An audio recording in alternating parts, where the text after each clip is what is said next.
تقریبا 150 میلیارد دلار با اون چیزی که شما بررسی کرده بودید الان حد فاصل موضوع است، تقریبا به یه چیزی حدود 1350 میلیارد دلار رسید. و چین، استرالیا، امریکا، انگلستان اینا به سرعت دارن تقویت میکنن. همونجوری که عرض کردم ببینید لیزینگ زایده یک تکامل تدریجی و یک سیر تطور دانش مالی در جهانه. یعنی بانک ها بودن، بازار سرمایه اومد، بیمه اومد، بعد لیزینگ اومد. یعنی یک خلایی شناسایی شد که اومدن رفتن سراغ لیزینگ ها و به سرعت الان لیزینگ ها در سطح جهانی دارن به سمت لیزینگ اجاره پیش میرن. یکی اینه که خیلی، دو این که به دو بخش خرد و کلان دارن تقسیم میکنن فعالیتشون رو و دارن بینابینی با بقیه صنایع مالی کار میکنن. شما شرکت لویدز رو اگر ببینید، بیمه لویدز رو الان قراردادهای بسیار زیادی با شرکت‌های لیزینگ داره برای کشتیرانی. چرا؟ چون که مسیر ترانزیت این کشتی 1 ماه طول میکشه. برای صاحب کشتی و صاحب بار به صرفه تره که یک اجاره 1 ماهه بگیره، در واقع لیز اجاره کنه برای مبلغ بیمهش. درسته؟ این شرکت بیمه پرداخت میکنه، همه چی هم مشخصه. یعنی لیزینگ میده به شرکت بیمه. این داره چی رو بیمه میکنه؟ خدمات رو. ما اجازه میدیم اینجا وارد خدمات بشن شرکت های لیزینگ ما؟ نه.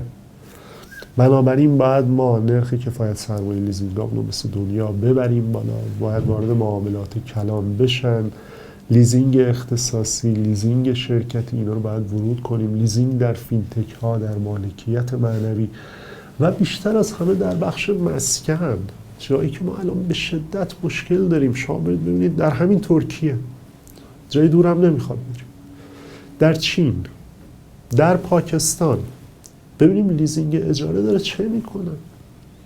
یه مدل بسیار ساده‌ای داره اجاره داری عملیاتی که اینا میان با انبوه سازان صحبت میکنن، مشتریان خرد شناسایی شدن، به جایی که بانک وام بده به مشتری بره پیش خرید کنه، اون طرف سرش کلاه بذاره. شرکت رتبه سنجی لیزینگ رو رتبه سنجی کرده، شرکت اعتبار سنجی انبوه ساز رو اعتبار سنجی کرده. همه هم راست میگن، هیچکی هم دروغ نمیگه، داده سازی هم نمیشه کرد. لیزینگ میاد چی کار میکنه؟ میاد برای این 100 نفر متقاضی به جای اینکه پیش پرداخت رو بده به اینا، میده به اون برای هزینه ساخت. یک قراردادیه بین لیزینگ، بین انبوه ساز و بین مشتری. حالا شاید بگه پول 2 سال 3 سال حبس میشه. خب ارزش تورمی داره. یعنی به جای اینکه تخفیف توسعه فروش بگیره 10% مبلغ تحصیلات از تولید کننده خودرو، 10% مبلغ افزایش تورمی رو داره میگیره، ارزش افزوده ناشی از ساخت رو داره میگیره.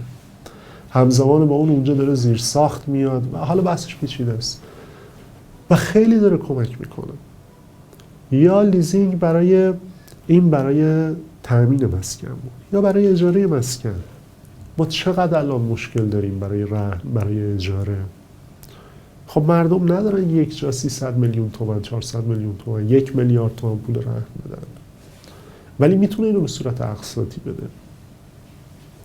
یا حتی اگه داشته باشه کاسبه، به کارش میاد، نرخ سودی هم ما نمیگیریم نسبت به تورم 26%. چرا بانک مرکزی اجازه نمیده؟ بنابراین اگر بخوایم با جهان مقایسه کنیم، ما شرکت‌های لیزینگ ما یه سری شرکت‌هایی هستن که در خودرو ماندن و علت این عقب افتادگیشون اینه که الان سامانه یک پارچه خودرو بسته شده و شرکت‌های لیزینگ هاج و واج موندن چیکار کنن. از یه طرف هم رسیده به چسبندگی قیمت‌ها، رسیده به پیک قیمتی خودروی سواری.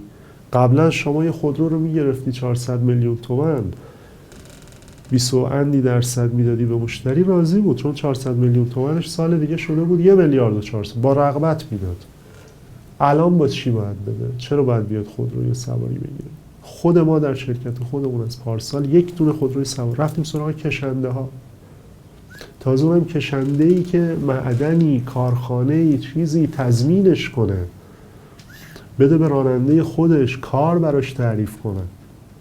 تازه مدل ریسک ما در آوردیم که تا قیمت باد تایر و روغن و همه چی و هزینه‌های راننده و تا پول سیگارش هم باید در بیاری ببینیم این صرفه بدی یا نه.